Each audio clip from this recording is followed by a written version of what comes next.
साल मौका दे दिया मोदी को, 2 बार जिता दिया देश की जनता ने, कम है बहुत है?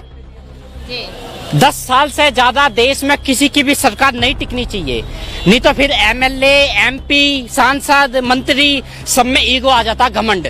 जैसे आज भाजपा के सभी नेताओं में आ रखा है, सब नेताओं में आज। अब ये पहले वाली बीजेपी नहीं रही, ऐसी बात नहीं है। हमने भी बीजेपी को वोट दिया था, 2014 में भी वोट दिया, 2019 में भी दिया, लेकिन भैया अब नहीं देंगे। क्या वजह क्या है, क्यों नहीं देना है? वजह तो बहुत सारी है, बेरोजगारी इतनी है, महंगाई इतनी है। भाई मोदी जी ने बोला था इसी लाल किले से कि हवाई चप्पल पहनने वाला भी हवाई जहाज में जाएगा। हाँ, हवाई जहाज का सपना दिखा कर टमाटर महंगे कर दिए, बताओ। घर में रोटी भी ना बन रही गरीब आदमी के। मोदी जी 5 स्टार का खाना खा रहे हैं, गरीब आदमी बेचारा रोटी के लिए भी तरस रहा है। तो ऐसा आखिर ऐसा कब तक चलेगा? अभी इसमें 15 अगस्त पे आपने देखा होगा, ये इसी लाल किले से मोदी जी बड़ी बड़ी फेंक रहे थे ना, बड़ी बड़ी। जबकि मोदी जी ने तो ये भी बोला था कि भैया अगली बार मैं फिर आऊंगा। मोदी जी को कैसे पता कि 2024 में दोबारा फिर मेरी सरकार बनेगी? अभी तो 2024 आया भी नहीं है, वोट भी नहीं दी लोगों ने। पूछ लो किसने वोट दी हो तो। लेकिन फिर भी मोदी को ये पता है। क्यों लग रहा है कि अरे भैया ये चोर है सबसे बड़े। ईवीएम किसके हाथ में? इनके हाथ में।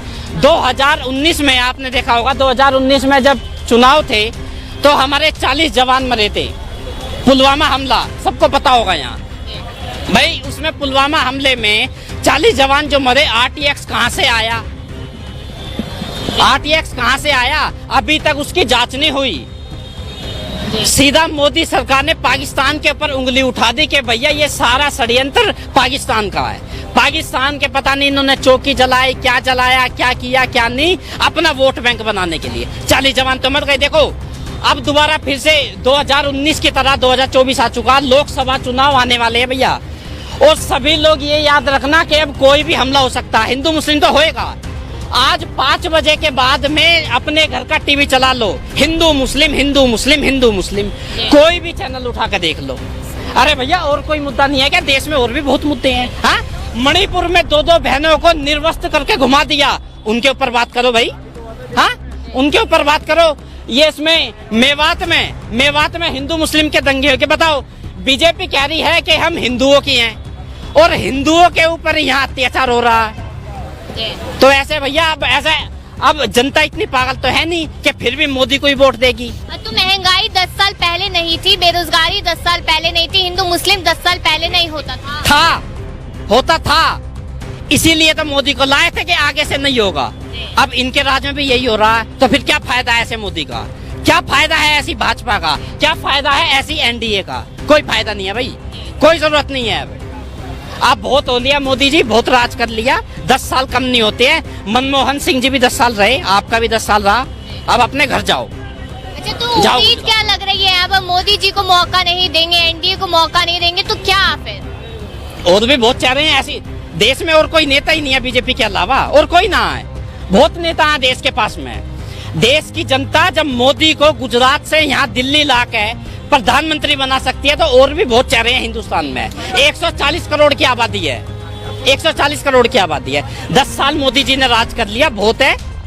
इससे ज्यादा और नहीं करना चाहिए। आज इनके नेताओं में और इनमें इतना घमंड है, इतना किसी में नहीं होगा भैया, किसी में नहीं होगा। हमने भी इनको वोट दिया है।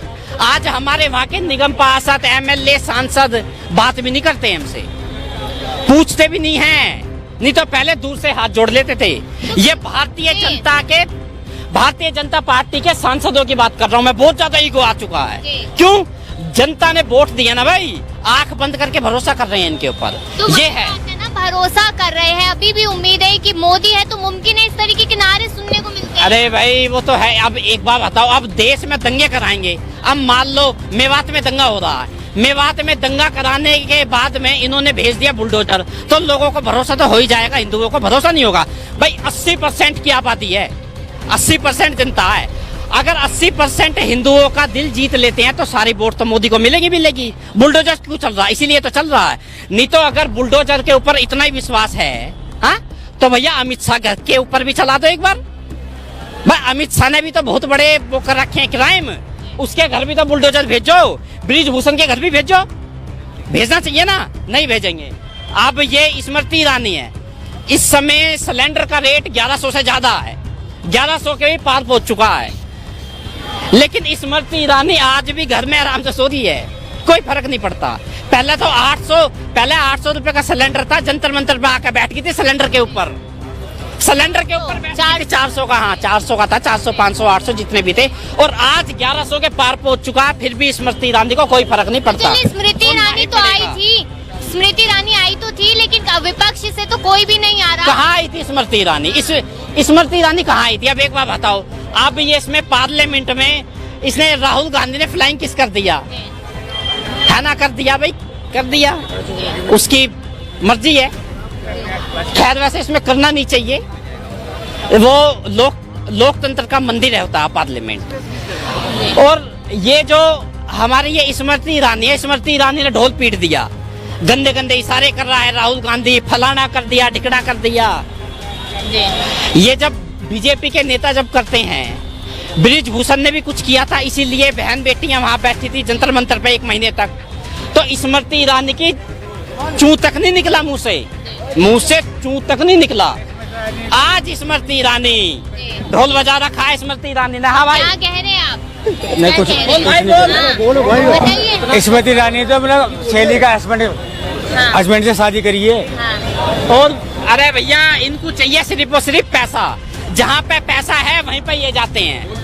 स्मृति ईरानी, अब मान लो इसमें आपके ऊपर पैसा है, आपके पास में अगर पैसा हो तो इसमें स्मृति ईरानी अपना घरवाला छोड़ के थाल पास में आ जाओगी। उसकी सहेली तो उसका हस्बैंड से शादी करी है, बताओ। भाई पर्सनल है उनका, पर्सनल है ओ उनका। पर्सनल है, हाँ। यहाँ पर्सनल नहीं है। हाँ। जब पूरी दुनिया वो पर्सनल नहीं है, उनके लिए सब पर्सनल है। बीजेपी काम कर रही है जनता के लिए, बताइए।